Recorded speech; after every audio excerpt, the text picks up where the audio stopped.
Okay, let's start from the beginning. If people have no idea who you are, how would you describe Iftikhar the poet? Yeah, so Iftikhar, most people call me Ifti.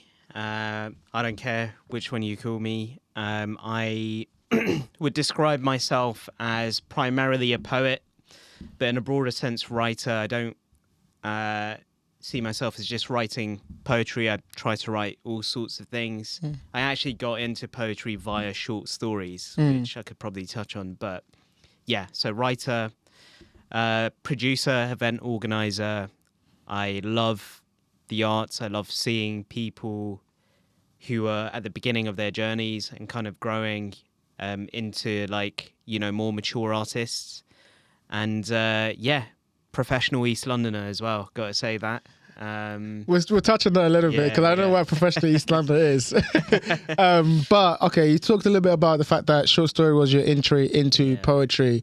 What was poetry to you before you started writing? Is what I wanted to know. Well, before you put pen to paper and start calling yourself a poet, what was your relationship to writing and poetry and that whole kind of arts? So before I formally called myself a poet or anything like that, my experience of poetry is primarily through, school. As I would say, most people in this country that, you study it in school, English classes, you read a lot of poems and you're just like, what the hell does this mean? Yeah, you do the whole, Shakespeare or whoever else it is, the whole PP paragraphs, what do the writer mean by like a blue curtain and just like all of this stuff. But when I was in primary school, and I can't remember the name of this book, it's so sad, but it was basically like a children's poetry anthology. So it had like Michael Rosen, who's like an absolute legend, but like all these other poets, they contributed these funny. I picked up the book because it had like a cartoon chicken on it, like a really like animated cartoon chicken. As you do. Yeah, as you do. But it's like full of like all of these silly poems. And I remember there was like one poem that really spoke to me. It was about kicking jelly down the stairs. And I was trying to Google it and be like, oh, I need to find this because if I ever have kids, I'd love to like share that with them. But it's like very like silly stuff. And I couldn't find it, but I guess that was like my earliest, that was the deepest poem to me, like kicking jelly down the stairs. But yeah, poetry wasn't a big thing for me. At least I didn't know it was a big thing for me. And then when I finished uni, so I graduated, like my final year of uni was like 2016, 2017. And for some reason, I just started writing that at that point. I think I was going through a few things. And then especially post-uni, I feel like some people experience a bit of a come down after they come out of uni. Because it's like you're going from one phase of your life to another. And it's quite difficult. You're still very young at that age.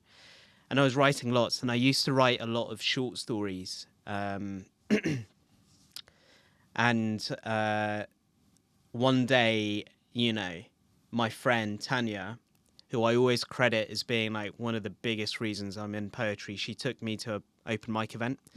It's Jaw Dance, which used to happen in Rich Mix in Shoreditch, hosted by Yomi Shode, and it's by Apples and Snakes. Probably, one of the biggest forces in the UK poetry scene. And I realized when I was seeing these people perform poems and like, all of this stuff, I loved everything about it. And I realized like a lot of the short stories I wrote as monologues could be kind of considered poetry in the sense that like they were quite confessional. I would, reveal things in a particular way. Some of them were done quite artistically, like repetition and this, that, and the other. So that's when I was like, you know what, I'm going to lean more into writing the poetry. So yeah, it was a bit of a roundabout way. And that must have been like 2018. So it's been a few years. I still consider myself like a beginner poet. I still feel like I'm not quite where I want to be, but that's incredible because it makes poetry like a lifelong endeavor. And yeah, like the rest is sort of history. I love poetry events so much. I started my own.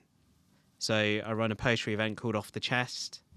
Poetry organisation, I should say. So we do workshops as well as poetry events. And we've released a sort of anthology last year, Spaces of Significance.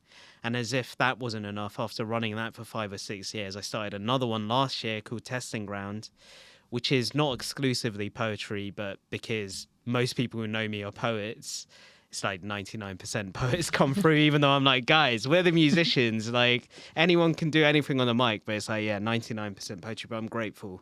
So yeah, like, you know, obviously poetry is a massive part of my life. And I love reading. I love reading poets, but also novels, non-fiction as well. I tried to kind of set myself a bit of a plan for writing other things. But for the time being, I really want to just focus on writing poetry. I want to get more into, because first of all, thank you. That was a beautiful kind of like overview of your life of poetry until now. And it's very difficult to do because I've done it a few times. But I want to get more into kind of like the off the chest and testing ground a bit later when I delve into the poetry community. But before that, I love poetry. So I want to talk poetry. I want to geek out on poetry a little bit with another poet. So when you started writing poetry, what were some of the things that you had to kind of understand about the process? What was like some of the first things that, as a poet, when you started like getting all these ideas together, you're saying that you used to kind of write in kind of monologues, taking it from monologues to kind of putting them into kind of like poetic, I guess, pentameter or like poetic form. Yeah. What was that process like? What was some of the stuff that you had to kind of understand about poetry? So I think going to like an open mic event really made me realize that poetry is not just the stuff you learnt about in school. Because I think in school, on the national curriculum, it is very much about form and iambic pentameter and all of these other things, alliteration, rhyming schemes, and all of this. But I went to Jaw Dance that time, and like the way people were doing poems in such different ways, it kind of blew away all of those preconceptions I had about poetry. Particularly being exposed. So for those people who might not be as familiar with like poetry or performing poetry specifically, there's this divide. This is very cliche, so don't take it as like hard or fast, but like there's a cliche between spoken word artists, spoken word poets, and page poets. And I think the distinction is page poets are more exactly what it sounds like. You've written it. It's the poet wrote it intending for it to be written on a page in a book or whatever. But spoken word is more about performance and kind of delivery, your cadences when you're saying things on mic. So because I was more exposed to that stuff, I was like, oh, forget everything I learned in school. Maybe I should, try and focus more on the performance element of things. So for me particularly, I kind of wanted a bit, everyone starts out terrible. Like there's no two ways about it. Some of the stuff I was doing in 2018, I'm kind of glad my memory's bad because I was cringing at myself. Yes. Yeah. I would do shit like, I went onto like one open mic and I took off my like top. And I was thinking, oh, that's so hard. Like nobody would have thought, keep them guessing. And then I proceeded to deliver the worst poem known to man. And then I had to put my shirt back on and just meekly sit down. And the host didn't even really acknowledge what happened. They just moved on to the next. You took off your top so you were just bare-chested? Dark time. Well, this is a thing. Yeah. Part of the process, right? It was, I'm cringing out, but at the same time, I'm glad I made my mistakes early, Absolutely. or a lot of these mistakes early, because it's the only way you're gonna learn. But I think I leaned too much into the spoken word side of things, because then I was neglecting the crafts of writing the poem itself, because you have to strike a balance between like performance, doing it in a particular way, but then also it doesn't matter how good of a performer you are if the actual contents of the poem isn't good. So that's when I moved back more towards thinking about form and like pentameter, I guess, to a little extent, or at least the way it flows, using certain words, sentence length, stanzas, how I make it kind of all flow in together. line breaks, all of these other things. So I am thankful for the pandemic for that, because I think it told me, I mean, obviously you couldn't go out to events anymore, but that time to just chill at home and write, it made me kind of realize, okay, I've done the work on the performance side, I guess, even though I feel like I still need to learn a few things. Let me focus more on how it looks on the page and how it, the actual sort of groundwork of it. So yeah, that's where I'm at. And I think going forward now, I think I'm more interested in the actual page poetry side of things versus the performance. Because I think I can't remember, I was doing a workshop. I think it was with Danez Smith, but they were saying, like,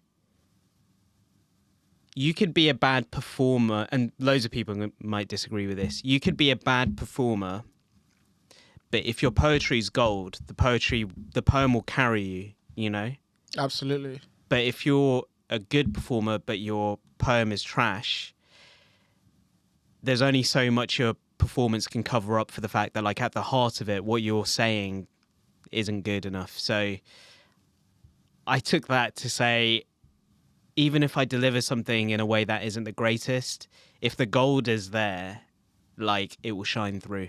I completely agree. And I think my experience of, like, understanding that process for me was I always like link poetry with, like, emotions. Like, like describing emotions. Yeah. For me, often earlier in my life, emotions was cloudy. It was very difficult to, like, tell which emotion was which until I started writing poetry, and then seeing it abstracted in front of me, in words, was like, okay, maybe I can't describe the emotion to someone through words, but, like, this way of going around about it in a way, kind of just talking around it, giving me more clarity with it, And so, like, refining that process became very, very important to me. And so I think I agree with you, where it's like, yes, standing up on stage and showing it to people is also a part of it, is that, it's catharsis, almost like cheer. But even more important than that, the reason I started that was sitting there in my room, having, like, a word or a line that I can't stop thinking about, and, like, going over and over again, trying to get it right, or, like, trying to, like, put it together and, like, analyzing it like that. On that point, actually, I want to analyze some few lines that I found from your poems that I really, like, resonate with, and I want to kind of understand from the source where it came from. So you have a poem called, I want to get the name right. You have a poem called My Chosen Path Was Eggs. Yeah. First off, what is that title? Where does that come from? Let's start there. God, so I wrote this poem